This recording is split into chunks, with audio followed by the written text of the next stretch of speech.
09801. Olá, bem-vindos. Olá, boa tarde. Vamos então falar sobre este tema porque ele é pertinente também por aquilo que nós dissemos no início. De facto, às vezes os procrastinadores podem ser confundidos com gente muito preguiçosa que não faz nada e nem quer fazer, não é? Mas não devem ser confundidos com alguém que tem essas características. Não deve existir uma confusão entre estes dois conceitos. No entanto, eu gostava só de deixar aqui uma nota, porque procrastinadores seremos todos nós. Existirão níveis diferentes de procrastinação e, portanto, também consequências diferentes mais graves, para o nosso menos graves, não é? Exatamente, mas em última instância todos nós acabamos por... Todos fazemos isso. Exatamente, nem que seja pontualmente. Claro, não é? claro. Podemos ser rotulados de procrastinadores ou ter comportamentos pontuais associados à procrastinação. Muito bem, então somos todos culpados, começamos já por aí. Somos todos culpados. Que ninguém esteja a apontar a dedo porque temos todos essa falha uma vez ou outra. Exatamente, mas não deve de facto confundir-se procrastinação com preguiça, até porque na generalidade dos casos os comportamentos associados à procrastinação estão também associados a alguma dose de sofrimento, quer para aqueles que rodeiam o procrastinador, quer para o próprio. Isso pode ser muito difícil de entender, nomeadamente para a família próxima, para os colegas de trabalho. E isto levar-nos-ia a explorar aqui um bocadinho as causas associadas ao comportamento procrastinador. Sim. Ou seja, eu diria que, antes de mais, importa precisamente entrar por aí, ou seja, tentarmos perceber porque é que alguém se comporta dessa maneira, porque é que alguém, muitas vezes com prejuízos graves para a sua vida, para o seu bem-estar, para as suas relações profissionais e familiares, ainda assim opta, portanto, faz uma escolha e adia tarefas importantes.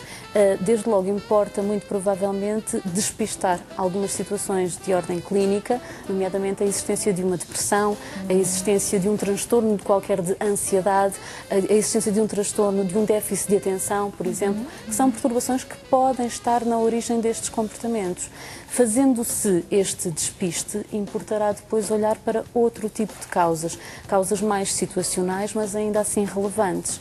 Eu diria que, de um modo geral, a procrastinação está associada ao medo, sendo que há muitos tipos de medo que podem dar origem a estes comportamentos. Por exemplo, para algumas pessoas pode ser difícil aceitar que a procrastinação esteja associada ao perfeccionismo, por exemplo. No entanto, faz todo o sentido. Repara, Adelaide, se alguém tiver essa característica, se for perfeccionista, pode de facto não chegar a esforçar-se por concretizar determinada tarefa, por ter medo de não atingir aquela perfeição, por ter medo de falhar.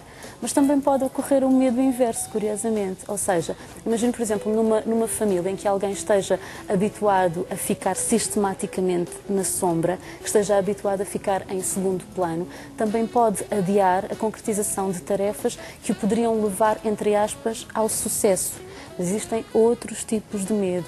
Existe o medo, e nomeadamente aqui, indo mais para a minha área, para a minha área de especialidade, para a terapia de casal, eu confronto-me mais vezes com os problemas da procrastinação quando um dos membros do casal tem medo de estar a ser controlado pelo outro. E, portanto, daí podem resultar alguns comportamentos até passivo ou agressivos, alguns comportamentos mais manipulativos, porque naquela ânsia de não ser controlado pelo cônjuge, então a única coisa que eu posso controlar é a minha rebeldia.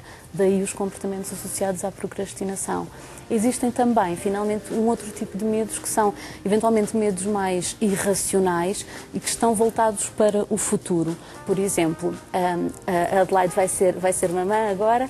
Imagino uma mulher que já teve um filho e que deseja ter mais filhos, mas que não tem a concordância do marido. Imagino, por exemplo, que as roupinhas do primeiro filho estão todas arrumadas ou desarrumadas numa garagem e que o marido deseja muito fortemente que a mulher retire tudo o que está na garagem, entre outras coisas, as roupinhas do bebê, para fazerem dali um escritório ou qualquer outra coisa. Aquela mulher pode procrastinar aquela atividade, não por outro motivo, senão o medo de a retirada daquelas roupinhas corresponder à não concretização do seu desejo.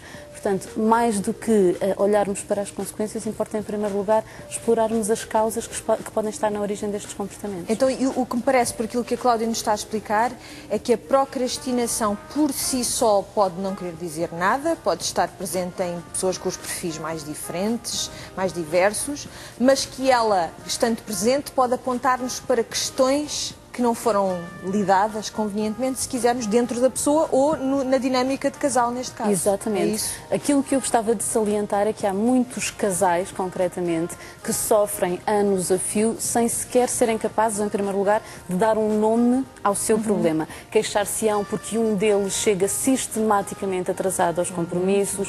Eu costumo dizer que, às vezes, à semelhança daquele fenómeno da mulher a dias e do guarda noturno, há a miss despachada e o senhor relax, não é? Eu sei bem o que é isso. Eu acho que há muitos casais que conhecerão este paradigma, digamos assim. Importa dar um nome ao problema e depois importa conhecer a origem. Mas também é importante realçar que ninguém muda de personalidade e um dos segredos para se manter um casamento feliz será precisamente termos a capacidade de aceitar a pessoa que amamos tal como ela é. Eu posso até considerar que há algumas atividades que são imprescindíveis e em relação às quais eu não tolero mesmo que o meu cônjuge possa procrastinar. Mas depois também importa que eu não seja hipercrítica, porque o hipercriticismo dará cabo com certeza da minha relação. Às vezes é nos períodos mais difíceis, nomeadamente aqueles associados à falta de saúde, que acabamos por valorizar a outra pessoa no seu todo, e isso inclui aceitar que daquele pacote façam parte alguns defeitos, e a procrastinação, dentro de determinados níveis, pode ser um defeito com o qual podemos conviver, mesmo que sejamos mais ou menos acelerados, mais ou menos intolerantes. Muito bem. Bom, isto